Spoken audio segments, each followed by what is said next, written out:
This program was first broadcast on Canterbury's access media station, Plains FM, and was made with the assistance of New Zealand On Air. It's time for Emergence News on Plains FM 96.9, Citizen-Made Radio.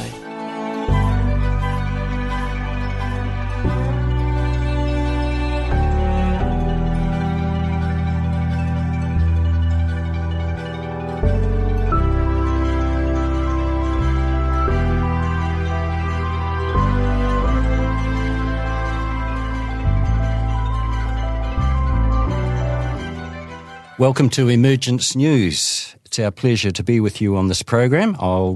I'm joined by John and Peter in the studio. We'll meet them in just a moment. On this program, we investigate the emergence of a master of wisdom. His name is Maitreya. The externalization of the spiritual hierarchy during this period of time is and has been planned. At this moment in world history, the re-emergence of the hierarchy of masters is a process spanning many years, so it's not just a sudden event. Nor does it take place without due preparation. Now, part of that preparation is the dissemination of this information. And broadcasting this information is an opportunity for us here in the studio, John, to alert you to the fact that these enlightened individuals are and have been working behind the scenes to assist humanity, to help humanity evolve so that we can all take the next steps towards initiation. Yes. Now, it's interesting because I consider us as a group pathfinders, but also mythbusters. So we are pathfinders. We are out in the front, maybe showing our communities a direction to go in, and maybe not getting it always right. I watch ants, and this sounds weird, but ants are a unified consciousness, right? A consciousness spread across many bodies. They work in a group. They work in a group, and the queen drives the group. And you'll see ants as pathfinders walking all over your backyard or walking all over your terrace or whatever, and they're looking, and then they report back, right? They don't always go in the right direction. I see us as pathfinders. You know, we're out the front, we're trying to find the new way, but also as mythbusters. I really like that idea of myth-busting. You know, we reported that in 1977 the fossil fuel companies knew that burning fossil fuels would damage the climate, would damage the environment. But we weren't popular at the time announcing that news. No, and I'd like to say that I'm still not popular with some of the things that I talk about. But we're using good reference points, and we're using Benjamin Creme as the oracle. And of course, there are other mythbusters and Absolutely. other oracles, and they're called initiates, Peter. Yes, indeed. There are quite a lot of them around, over 1 million, in fact, on the planet as we speak. And they're in various stages from most of them, of course, are only first-degree initiates, but there are 250,000 of second-degree initiates too. Yeah. And then there's third-degree and fourth-degree as well. Smaller number of those. Yes, smaller. I want to put that in perspective too for our listeners. If you met someone who was a second-degree initiate, you would know. They're special. You can feel it. You can feel it. You would see it in the way they think, in the way they behave, in the way they communicate. And there's many famous people in our history. JFK just comes to mind. Right, He was a 2-degree initiate. Yeah, 2.2 actually, I think, wasn't he, Peter? Yeah, well, we were just looking at Ledbetter and Annie Besant, and they're both second-degree initiates. Yep. From the Theosophical Society. Yes, Yep. yes. So when we look at that process, the first-degree initiate has some degree of control over the body, so the desires. The second-degree initiate is controlling the astral nature, the more difficult nature to control. So if you are spending time with a second-degree initiate, you'd get this feeling of emotional management, emotional control. I suspect there'd be a degree of calmness, maybe. That's right, and that certainly you would feel mentally them focused. Yes. Less volatile. Yes, Yeah. you'd Less feel volatile. it coming off them, I think. I'm guessing. I've never been around one. Many of the great figures in human history were as Benjamin Creme puts it, conscious initiates. Yes. Yeah. So they are aware that they're on this evolutionary path. Yep. Yes, well, Benjamin Creme himself would have been, and he was nearly 3.5 degrees when he passed, wasn't he? Yeah. And and just for those listening or tuning in for the first time to this program, and we know there's a few of you out there because we're getting more hits on YouTube. Yep. Some of the more famous conscious initiates, examples Plato, Socrates, Shakespeare, Yes. Leonardo da Vinci, and Mozart. There's some famous names. They were conscious initiates. They knew they were on a path. They had a mission in life. Yes. If this interests you, I encourage you to visit shareinternational.org online or visit some of our previous podcasts on YouTube via the New Zealand Share International website. Or if you live in the UK, this is an interesting thing I just discovered from Benjamin Creme. Try visiting the British Museum, where letters from some of the masters, those behind the information of the Theosophical Society, those letters reside now in the British Museum. So there you go. If I ever get to the UK, I'm going to check that out. Yep. At this time, as we travel through the Aquarian age, leaving behind the Piscean age, what does that mean, John? It means that we're going from the development of individualisation in the Piscean age into taking that individualisation into group work, into synthesis, synergy, sharing. It's that process where in the Piscean age you develop yourself, your small self, and in the Aquarian age you have the opportunity to submerge that in group work. So 2,000 years ago at the time of Jesus of Nazareth, at that time humanity was coming into its individualisation. Yes, I'm always intrigued. We're all herd creatures, actually. I think we were. In fact, I'm really intrigued by the fictional concept of time travel. And honestly, going back 2,000 years, the people you would have encountered would have been, I think, extremely difficult to be around. I think it would have been challenging. I don't think it would have been a pleasant tourist trip. I think you would have found yourself dealing with very primitive thinking individuals. And as you say, that herd concept. We talk about Peter and John, they were third degree initiates and they stood out, right? Whereas a third degree initiate today could possibly, like Churchill, quite comfortably exist in our society. Churchill was a So those conscious initiates back at that time would have been very uncomfortable individuals for the people who were running the ship, Yes. the politicians and the priests who were controlling their population.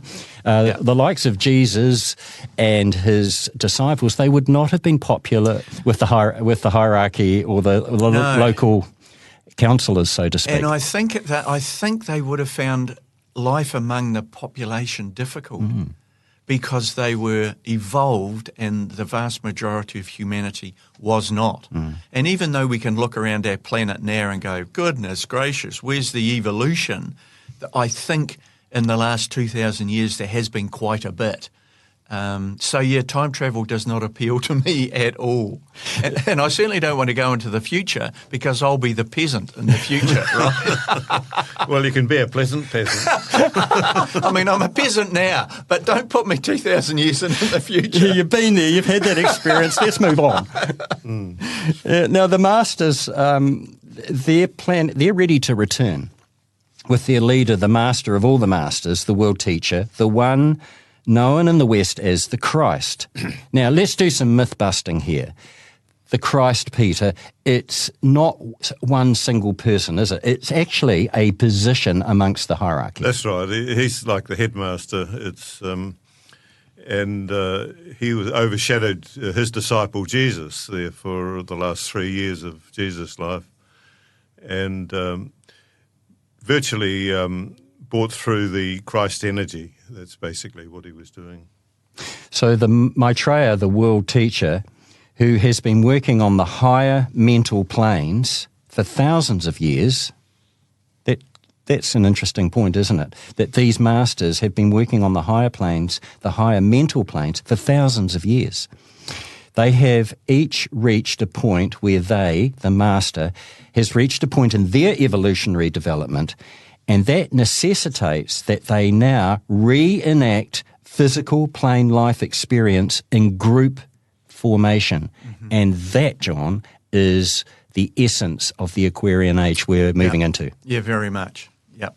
And this is the fundamental reason behind the planned emergence of Maitreya and the spiritual hierarchy. And I think there's something we need to be aware of too, that actually God and the masters and angels and all of these deities that we've talked about and are aware of right through human history operate under the laws of nature, not above the laws of nature. So when we talk about Maitreya and his group of masters, they are acting under karmic law. Their return is part of karmic law. They are not above law, they operate within law, skillfully and as masters. We'd like to think divine intervention is easily accessible, but it's all according to laws, those natural laws that the planet and the solar system operate under. And plan. The plan of the deity of this planet, who is operating within the plan of the deity of this solar system, who is operating within the plan, the rules, the laws, if you like, of the higher deity and the higher deity. Benjamin Creme writes a great book. It's called The Laws of Life. Yep. If this stuff interests you, that is a must-read, isn't it? Absolutely, yeah. How to behave, how to get on, how to get well. The other one he writes, which I find so amusing, is the one around cooperation, the art of cooperation. You know, I could walk into any parliament building on the planet and just slap politicians with it. Read this, you fools, read this. That's right. Because they can't cooperate. That's right. We'll be back in just a moment with John and Peter, and we'll check out what they're looking at today. This is the Emergence News on Plains FM. For more information, go to shareinternational.org. You're listening to Emergence News. Welcome back to the program. And Peter, later on, you're talking about what today? What have you... You've been looking at the Share International magazine. Yes, I am, Nigel, and I'm looking at Mary Robinson's article there, and she is the...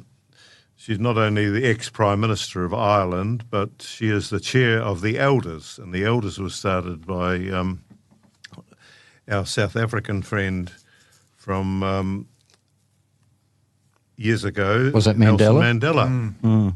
And so she's talking about long view of leadership. And Jimmy Carter's had that position too in recent years. He was the... Part of the Elders, Yes. Desmond Tutu also, Yes. I believe. Yeah. Yes, she all is probably conscious initiates. Yes, she is the chair of the Elders. Look forward to that, Peter. Thank you.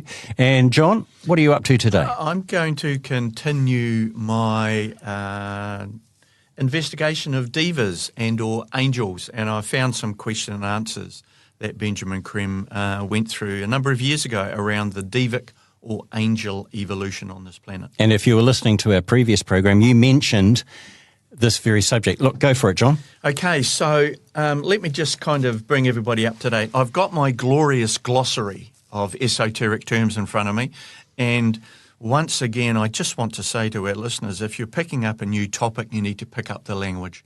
If you're interested in this topic, get onto the website and find this glossary of esoteric terms. Anyway, the word diva, angel or celestial being belonging to a kingdom in nature evolving parallel to humanity and ranging from subhuman elementals to superhuman beings on a level with a planetary logos being God. They are the active builders working intelligently with substance to create all forms we see, including mental, emotional and physical bodies of humanity. So they're part of us and we share in evolution. So back in 2003, there was a real kind of interest in angels, and Benjamin Creme was asked to address it. Here's a couple of question and answers that he went through. He was asked, are there angels on earth living as people? His answer is there are angels, millions, trillions, but not living as human beings. They are the parallel evolution to humanity. There are angels at all levels, from subhuman to superhuman. That was back in 2003. Another question, do they know themselves that they are angels? Interesting question. He said above the human form then, of course they know, but at the level of the elemental, they carry out their work at the behest of higher angels or the masters. The masters work with the angels all the time. So he's talking about there's this parallel evolution, but at some point there's this confluence, this meeting where sits a master. And the master is involved, and I guess by rank or by position or by role within hierarchy, masters are closely involved with the evolution of angels. Elementals. Can you get your glossary out on that one? Elementals. Do we have elementals? Elementals. They are the lower builders, aren't they? Yep. Our bodies are built by them. Yep. They are angelic. So the elementals appear in all forms of nature as well. So when we look at weather, the weather patterns on this planet are the domain of devas. So when we look at climate change, climate disaster, it's because the devic evolution... They're not happy. Has been disrupted, irritated, thrown off its game by human activity. So when primitive people talk about the weather gods, they were almost right. It's the weather divas, the weather angels, if you like. So we have to understand, and this is something that we've talked about before. We live on this spaceship called Earth. We don't know where it's going. We don't know how it operates. We don't know how it powers itself. We don't know how it repairs itself. We know nothing about our sole planetary home. And I think that is a great fault of humanity. Shouldn't we know about our planetary home? Why are we sending probes to Mars? Let's figure out our planetary home, right? And we've got crew members who are chopping up part of the spaceship. Mr. Brazil. To burn it. Yeah, and the biggest industry on this spaceship is killing humans. Really smart. Okay, more angels. Benjamin Kremer's asked, and I'll finish with this one, what's the difference between them and normal people? It's almost a racist comment, isn't it? Okay, many people see angels. That's interesting. Children. Yes, who save them from some terrible disaster, a car or a train accident, some calamity, or come to their door and give them healing. More and more people are reporting seeing an angel. They describe them. They look like a man or a beautiful being glowing with light, or he was magnificent. He had long hair down to his shoulders, shining light. He had great wings, just like an angel in the Bible. But unfortunately, angels do not have wings, do not look like the Bible accounts, nor like human beings. Every account of angels in the Bible, every time people see someone they take to be an angel, they are seeing a master. The masters disguise themselves in a form which the people will recognize as an angel. Real angels have great healing powers, and one day they too will work more directly with humanity. So perhaps the more accurate interpretation of what an angel looks like is the fact that there is a great light present. Yeah, but we also know that the masters will appear in front of people to allay fear.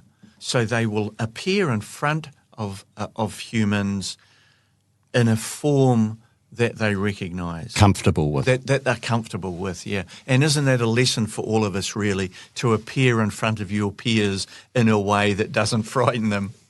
Well, that's interesting because that's a form of harmlessness, Peter. It is, isn't it? Yes, definitely. And we all need to develop that a lot more. Yeah, we need to be more conscious of adapting our behaviour so that it's according to who we're with or the group that we're with. And I'm sure a good politician, a good administrator, a good manager, we probably in our if we look back on our lifetime, our years of employment, we can look back at certain members of management and think they had something going for them. Key leadership, isn't it? And, you know, the people that talk about leadership now, and I'm talking about Simon Sinek particularly, he talks about leaders that are able to behave and communicate on the level of the people they're leading, who are actually not above, but are embedded within the consciousness and I guess the attitudes of the people they're leading. And it's not about being higher. It's about being able to communicate in a way that makes everybody comfortable with you. And a good teacher can do that too in a classroom. It's about being appropriate with the audience you have in front of you. Yeah, very much. Great stuff. Thank you, John. We'll cross to Peter in just a few moments.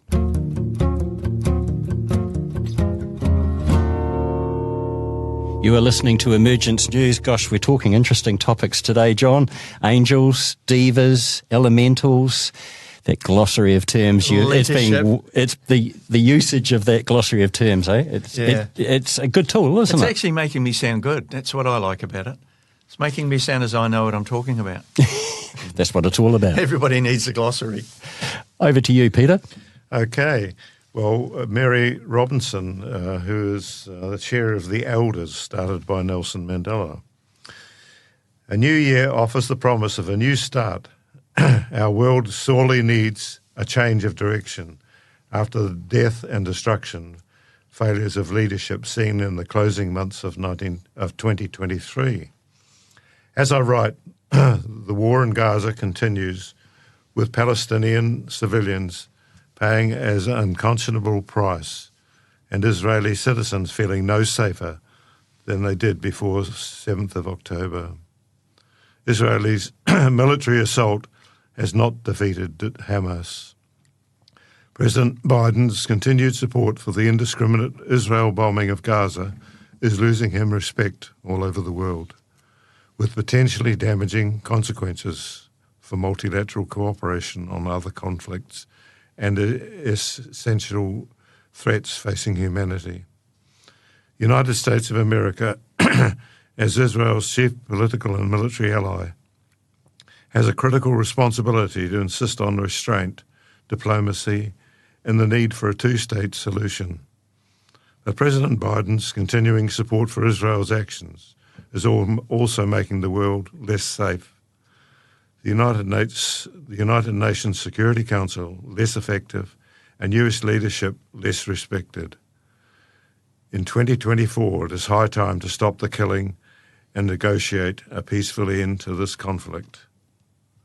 As elders, we remain convinced that the values and institutions of multilateralism, however imperfect, are the best means the world has of collectively tackling the existential threats facing humanity, including climate change, nuclear weapons, pandemics, and the misuse of artificial intelligence. Last month's COP28 climate summit in Dubai was a case in point.